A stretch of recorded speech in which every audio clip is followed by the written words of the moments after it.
¿Te imaginas estar cantando Querida frente a miles de personas y descubrir, en medio de la euforia, que están a punto de expulsar a un anciano por intentar vender unos dulces para sobrevivir?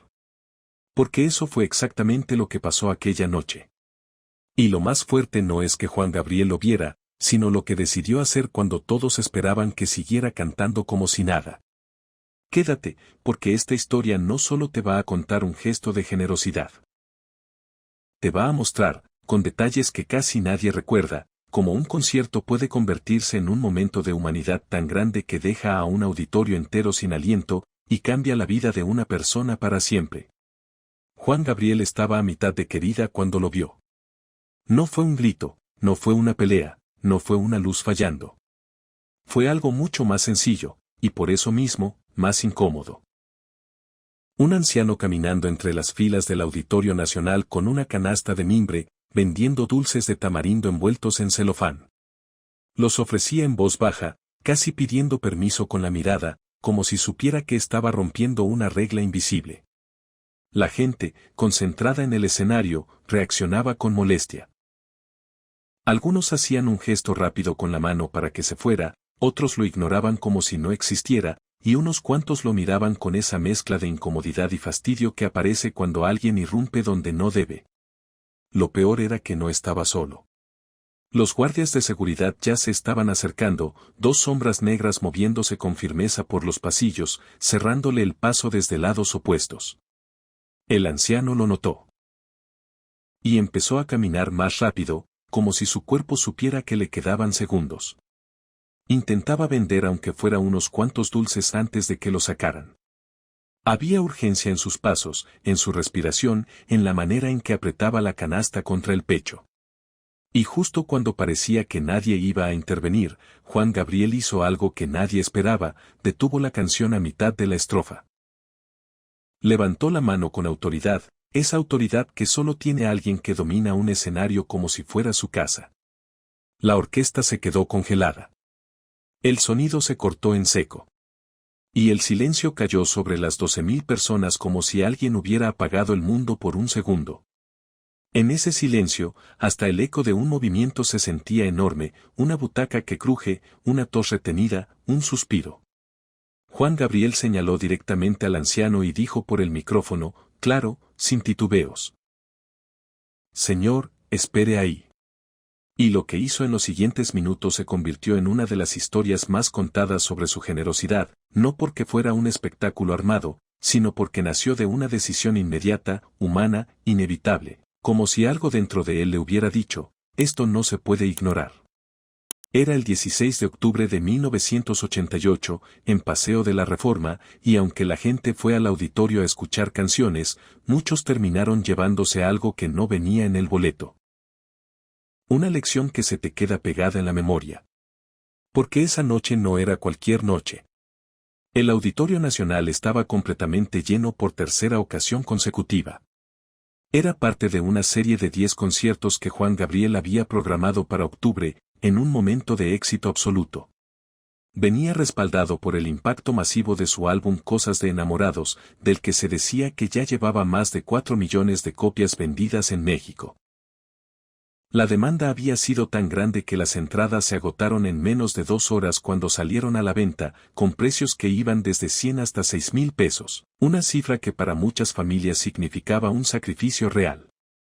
Había gente que llevaba meses esperando ese show, gente que había pedido permiso en el trabajo, que había viajado desde lejos, que había ahorrado, que iba con el corazón listo para llorar, cantar y sentirse parte de algo grande.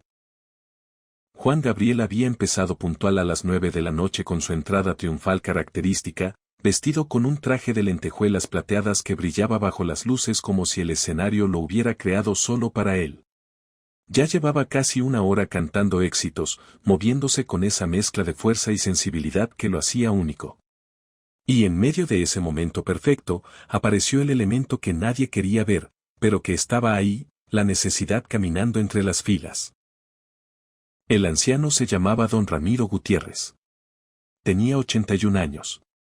Vivía en una vecindad de una colonia obrera, en un cuarto humilde que compartía con su esposa, doña Mercedes, enferma desde hacía tiempo. No era una enfermedad de un día, de las que se curan con reposo.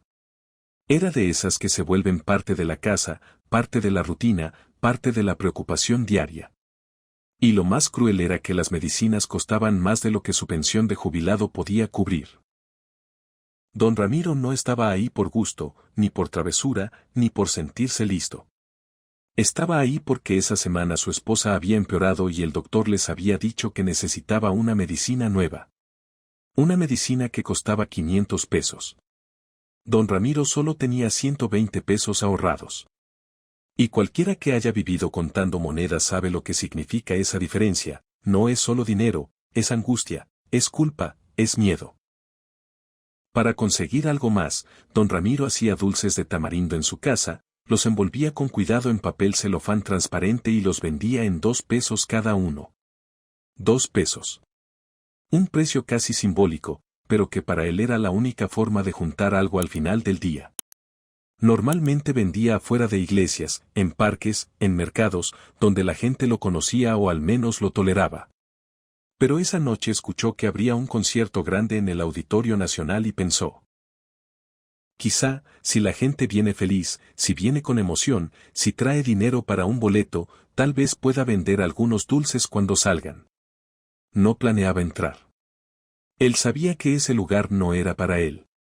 Por eso llegó temprano y esperó afuera, con su canasta, con esa paciencia vieja de quien aprendió a aguantar. Pero cuando vio cuánta gente había y cómo la seguridad vigilaba estrictamente las entradas, se dio cuenta de que, quedándose afuera, no lograría vender nada. Los flujos de gente eran controlados, los accesos eran cerrados, y el concierto era como una fortaleza. Y entonces, desesperado, don Ramiro hizo algo que nunca había hecho en su vida: se coló. Esperó el momento exacto, el tipo de momento que solo se encuentra cuando la necesidad te vuelve atento. Vio a unos guardias distraídos por una discusión entre fans por lugares de estacionamiento. Vio una puerta lateral entreabierta, quizá abierta por alguien del personal, quizá por descuido.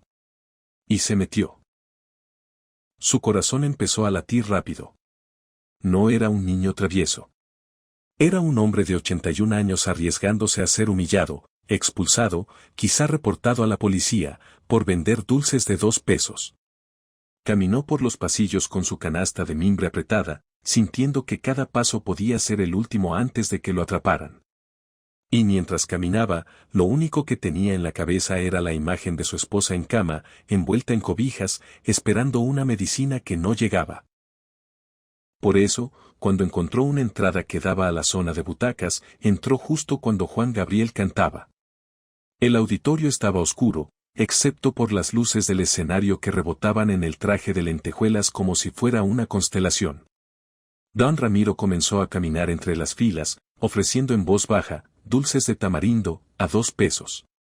La gente lo miraba con molestia, como si su presencia fuera una mancha en la experiencia por la que habían pagado. Algunos lo apartaban con la mirada, otros ni siquiera volteaban. Y en 15 minutos de caminar, de arriesgarse, de insistir, solo logró vender 3 dulces. 3. 6 pesos. 6 pesos que no significaban nada para muchos, pero que para él eran la prueba de que quizá, con suficiente tiempo, podría juntar algo. El problema era que no tenía tiempo. Los guardias lo detectaron. 2 hombres con uniforme negro comenzaron a caminar hacia él desde lados opuestos del auditorio. Don Ramiro lo entendió sin que le dijeran nada, le quedaban tal vez 30 segundos antes de que lo agarraran y lo sacaran. 30 segundos. Y en esos segundos, intentó caminar más rápido, ofreciendo con más urgencia, con un hilo de voz que ya no era vendedor, era súplica: nada más, ayúdenme, por favor. Pero la gente estaba concentrada en Juan Gabriel cantando Querida, y nadie quería romper su propia emoción por mirar a un anciano que parecía fuera de lugar. Y entonces Juan Gabriel lo vio. Lo vio de verdad. No como parte del fondo, no como un estorbo, no como ese señor que anda molestando. Lo vio como alguien. Un anciano flaco con ropa gastada caminando desesperado entre las filas con una canasta, con la cara marcada por años de trabajo y preocupación, con esa mirada que no pide lástima, sino oportunidad. Juan Gabriel también vio a los guardias acercándose, listos para cumplir su tarea. Y tomó una decisión que cambió la noche de don Ramiro para siempre. La música se detuvo abruptamente. Las 12.000 personas giraron la cabeza confundidas, preguntándose qué estaba pasando. Y los guardias se congelaron a medio paso, sin saber si debían continuar o esperar instrucciones. Juan Gabriel señaló directamente a don Ramiro, que se quedó parado en el pasillo con la canasta apretada contra el pecho, como si fuera un escudo. En ese instante, don Ramiro pensó lo peor. Que lo iban a regañar públicamente antes de sacarlo. Sus manos temblaban. No porque fuera culpable, sino porque sabía lo que era ser humillado en público. Y Juan Gabriel, con una voz firme pero suave, dijo por el micrófono: «Señor, espere ahí, por favor». Luego se volvió hacia los guardias: «Déjenlo tranquilo. Él es mi invitado». Los guardias se detuvieron completamente confundidos. Era obvio que ese anciano no era ningún invitado, que era alguien que se había colado. Pero nadie, absolutamente nadie, iba a contradecir a Juan Gabriel frente a 12.000 personas. Don Ramiro seguía sin entender. Solo sabía que los guardias ya no se acercaban y que Juan Gabriel lo estaba mirando desde el escenario con una expresión que él no podía descifrar. Y entonces pasó lo que hizo que el aire se sintiera distinto en el auditorio: Juan Gabriel bajó del escenario. La orquesta esperaba en silencio, como si el tiempo estuviera suspendido. Juan Gabriel caminó por el pasillo central con sus zapatos de charol haciendo eco en ese silencio absoluto. Era un sonido seco, rítmico, que hacía que todos siguieran cada paso como si fuera parte del show, pero no era show, era una decisión. Cuando llegó a donde estaba don Ramiro, pudo ver de cerca lo gastada que estaba su ropa, lo delgado que estaba su rostro, esas manos temblorosas que sostenían la canasta como si fuera lo único que lo mantenía de pie. Juan Gabriel, sin burlas, sin prisa, le preguntó: «¿Cómo se llama, señor?». El micrófono inalámbrico captó su voz y la amplificó por todo el auditorio. Y don Ramiro, con la garganta cerrada por los nervios, apenas pudo decir: «Ramiro Gutiérrez, señor, perdón por la molestia, yo solo quería vender algunos dulces». Juan Gabriel miró dentro de la canasta. Ahí estaban los dulces de tamarindo, envueltos en celofán, hechos a mano, no por una fábrica, sino por una cocina humilde donde cada dulce era tiempo, esfuerzo, esperanza. Juan Gabriel preguntó: «¿Cuánto cuestan?». Y don Ramiro respondió: «2 pesos cada uno, son de tamarindo, yo los hago en mi casa». En ese punto, cualquiera habría esperado que Juan Gabriel le comprara unos cuantos, por cortesía, y que lo mandara de regreso. Pero Juan Gabriel hizo algo que descolocó a todos. Metió la mano en el bolsillo de su pantalón y sacó un fajo de billetes que traía para emergencias. Contó rápido. Eran como 3.000 pesos en billetes de 100 y 500. La cifra, solo verla, ya era un golpe visual. Luego Juan Gabriel preguntó: «¿Cuántos dulces tiene ahí?». Don Ramiro miró la canasta, tratando de contar con rapidez, como si temiera equivocarse: «Como 80, señor». Juan Gabriel hizo el cálculo mental: 80 dulces a 2 pesos eran 160 pesos. Y aún así, le extendió todo el fajo de 3.000 pesos y dijo: «Me llevo todos». Don Ramiro lo miró como si no hubiera entendido el idioma. Porque lo que Juan Gabriel le estaba ofreciendo era casi 20 veces más de lo que valían los dulces. Don Ramiro intentó explicarlo, casi con vergüenza: «Porque la dignidad también se defiende, señor, es demasiado, los dulces solo cuestan 160 pesos». Y Juan Gabriel, sin cambiar el tono, le respondió con esa mezcla de firmeza y cariño que corta cualquier discusión sin humillar: «Me está vendiendo dulces, pero también me está recordando algo importante, así que tómelo todo y no discuta con sus clientes». En ese momento, la audiencia empezó a entender lo que estaba pasando y comenzó a aplaudir. Al principio fue un aplauso tímido, como de respeto. Luego se volvió más fuerte, más continuo, como si el auditorio entero hubiera encontrado algo en que ponerse de acuerdo. Pero Juan Gabriel no había terminado. Porque su gesto no era solo pagar, era darle a don Ramiro algo más valioso: visibilidad, respeto y un lugar en el mundo por unos minutos. Juan Gabriel se volvió hacia la audiencia con don Ramiro todavía a su lado, sosteniendo los 3,000 pesos con manos temblorosas, y habló por el micrófono. Este señor está aquí vendiendo dulces porque necesita el dinero. Probablemente necesita pagar medicinas, o renta, o comida, y en lugar de quedarse en su casa sintiéndose derrotado, salió a trabajar con dignidad. Hizo una pausa. Y esa pausa fue pesada, porque obligaba a todos a ver lo que normalmente se evita mirar. Luego continuó: yo crecí viendo a mi madre hacer lo mismo, vender lo que podía para darnos de comer. Y cada vez que veo a alguien como don Ramiro trabajando honestamente, me acuerdo de ella. El auditorio se quedó completamente silencioso. No era el silencio de antes, el del que está pasando, sino un silencio distinto, el de cuando algo te toca y no quieres romperlo con ruido. Algunas personas ya tenían lágrimas en los ojos. Porque, de repente, el concierto dejó de ser solo entretenimiento. Se volvió un espejo. Y Juan Gabriel, sin sonar como maestro, sin ponerse por encima, pidió algo con una sencillez que parecía inevitable: voy a pedirles un favor. Si alguien aquí quiere comprarle dulces a don Ramiro, que levante la mano y él pasará por su fila. Las manos empezaron a levantarse por todo el auditorio. Primero unas pocas. Luego docenas. Luego cientos. Hasta que parecía que la mitad de las 12,000 personas tenían la mano en el aire. Don Ramiro miraba incrédulo. Su cuerpo estaba ahí, pero su mente parecía atascada en la idea de que nada de eso podía ser real. Ya no tenía dulces para vender, porque Juan Gabriel ya se los había comprado todos. Y justo cuando parecía que el impulso se iba a quedar en intención, Juan Gabriel improvisó un plan que convirtió la emoción en acción real. Don Ramiro ya vendió todos sus dulces, explicó. Pero si ustedes quieren ayudarlo de todas formas, voy a poner esta canasta aquí en el escenario, y cuando termine el show pueden pasar a dejar lo que gusten, y todo ese dinero se lo llevaré personalmente a don Ramiro mañana. Eso cambió todo. Porque ya no era qué bonito gesto, era esto va a suceder. Juan Gabriel se volvió hacia don Ramiro: ¿dónde vive, señor? Y don Ramiro dio su dirección en la colonia obrera con voz temblorosa, todavía sin creerlo.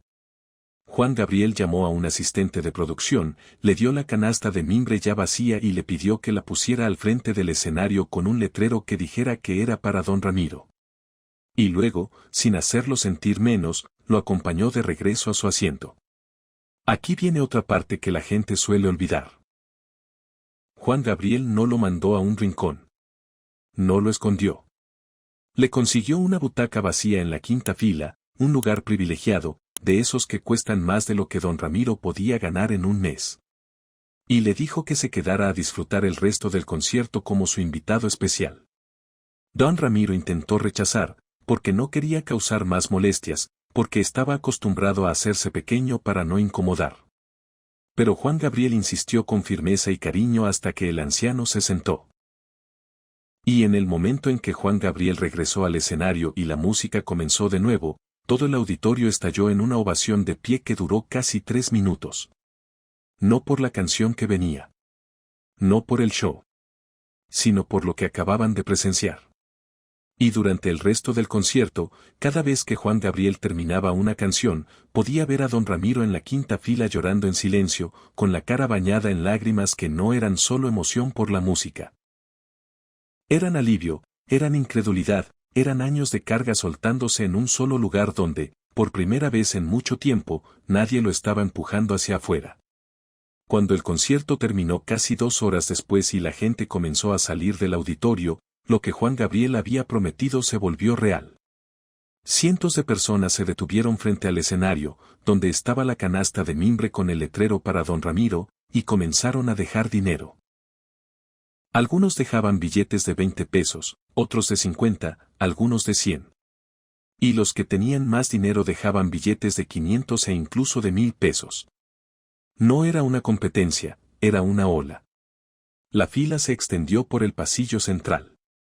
Los asistentes de producción tuvieron que traer otra canasta porque la primera se llenó por completo. Y cuando finalmente todos salieron y contaron el dinero, había más de 120,000 pesos en las 2 canastas. Más de 120,000 pesos. Para mucha gente eso es una cifra. Para don Ramiro era un mundo. Era medicina. Era comida. Era respirar sin el miedo de mañana que. Don Ramiro estaba backstage esperando, porque Juan Gabriel le había pedido que no se fuera. Cuando le mostraron el dinero, el anciano se derrumbó llorando. No de manera elegante, no con clase. Lloró como llora alguien que ya no puede sostenerse, porque es más dinero del que había visto junto en toda su vida. Y en ese momento, Juan Gabriel no lo apuró, no lo apantalló, no lo usó como trofeo. Solo cumplió su palabra: mañana se lo llevo personalmente. Al día siguiente, Juan Gabriel llegó a la vecindad en la colonia obrera acompañado de su manager y un fotógrafo. No fue con un convoy, no fue con un show. Fue con presencia. Encontró a don Ramiro y a su esposa viviendo en un cuarto pequeño, con paredes agrietadas, un solo foco colgando del techo y el tipo de silencio que tienen las casas donde se habla poco para ahorrar energía.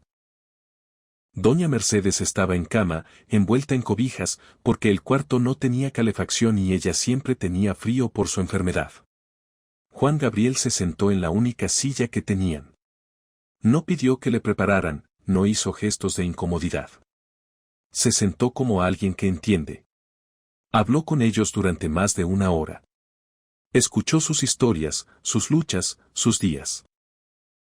Y cuando finalmente se fue, les dejó no solo los 120,000 pesos que la audiencia había donado, sino otros 50,000 pesos de su propio dinero. Además, les dejó su número telefónico personal y les dijo que lo llamaran si necesitaban cualquier cosa, que él se haría cargo de las medicinas de doña Mercedes mientras fuera necesario. Para don Ramiro, eso no era un apoyo. Era alguien diciendo: no están solos. Y cuando uno vive años sintiéndose invisible, esa frase pesa más que el dinero. La historia se extendió por todos los periódicos al día siguiente. Los periodistas escribieron sobre el gesto como ejemplo de que la fama no había cambiado su esencia, que seguía siendo el niño pobre de Parácuaro que entendía lo que significaba luchar por sobrevivir. Y como siempre pasa cuando algo bueno ocurre en público, también aparecieron los cínicos. Algunos críticos dijeron que era un truco publicitario calculado, una estrategia para quedar bien. Pero hay algo que esos críticos no podían fabricar: la emoción real del auditorio, la forma en que Juan Gabriel habló, la manera en que bajó del escenario sin necesidad, la naturalidad con la que trató a don Ramiro con respeto y dignidad, no con lástima. Quien estuvo ahí sabía que era imposible fingir esa tensión, ese silencio, esa reacción colectiva que se siente en la piel. Y además, el gesto no se quedó en la noche del concierto. Se confirmó al día siguiente en una vecindad humilde, en un cuarto con un foco colgando, donde las cámaras no eran el centro y donde la verdadera prueba era la coherencia. Don Ramiro vivió otros 6 años después de esa noche. Y gracias a ese dinero, pudo pagar las medicinas de su esposa, arreglar su cuarto, vivir sus últimos años sin esa desesperación constante de no saber de dónde sacaría dinero para el día siguiente. Juan Gabriel, por su parte, nunca habló del incidente en entrevistas detalladas. Cuando los periodistas le preguntaban, él decía algo simple: hice lo que cualquiera hubiera hecho. Y cambiaba de tema. Esa frase, en boca de alguien tan grande, era casi una provocación, porque no todos lo hubieran hecho. Pero ahí estaba la clave: él no quería que la historia fuera miren lo bueno que soy. Quería que fuera mira lo que se puede hacer cuando decides mirar al otro. Y la gente que trabajaba con él notó algo más. Después de esa noche, Juan Gabriel siempre preguntaba si había vendedores ambulantes en sus conciertos antes de que la seguridad lo sacara. En varios conciertos posteriores detuvo shows para ayudar a otras personas que vendían cosas o que necesitaban ayuda. Nunca con la misma fanfarria, nunca buscando aplausos. Pero siempre con la misma generosidad genuina, como si esa noche le hubiera recordado algo que él no pensaba olvidar. Que el escenario es enorme, sí, pero la vida de la gente invisible también es enorme, solo que nadie la ve. Con el tiempo, la historia de don Ramiro y la canasta de dulce se volvió legendaria entre los fans de Juan Gabriel. Se cuenta como prueba de que el verdadero carácter de una persona no se revela en cómo trata a quienes pueden darle algo, sino en cómo trata a quienes no pueden darle nada, excepto la oportunidad de ser un buen ser humano. Hoy, más de 30 años después de aquella noche en el Auditorio Nacional, todavía hay gente que estuvo ahí y lo cuenta con la voz cambiada, como si al recordar volviera a sentir ese silencio en el pecho. Algunos guardaron los dulces de tamarindo como un recuerdo de haber presenciado algo especial. Otros no guardaron nada físico, pero guardaron algo más difícil de olvidar. La sensación de ser parte de un momento donde, por unos minutos, una multitud dejó de ser público y se convirtió en comunidad. Y cada vez que alguien repite esta historia, el mensaje es el mismo. La grandeza de un artista no se mide solo en discos vendidos o estadios llenos, sino en los momentos en los que elige ver a las personas que la sociedad acostumbra ignorar, en los instantes en los que usa su lugar no para hacerse más grande, sino para hacer visible la dignidad de alguien más. En las ocasiones en las que recuerda de dónde viene y utiliza ese recuerdo no para sentirse superior por haber escapado, sino para tender la mano a quienes todavía están luchando en el mismo lugar del que él salió. Y si esta historia te conmovió, no la dejes morir en un qué bonito. Llévatela como una idea concreta, la próxima vez que veas a alguien trabajando con dignidad, aunque parezca fuera de lugar, míralo como persona antes de juzgarlo como estorbo. Porque a veces, la diferencia entre una noche más de desesperación y una vida que cambia, es que alguien decida detener su propia música para hacer espacio. Si tú también admiras a Juan Gabriel y quieres seguir escuchando historias que muestran la humanidad detrás del mito, acompáñame en el canal, suscríbete y déjame un comentario contándome desde donde estás viendo este video. Me encanta leerlos, porque así, de alguna forma, esta historia sigue viajando, y sigue haciendo lo mismo que hizo aquella noche, recordarnos que la compasión, cuando es real, se nota y se contagia.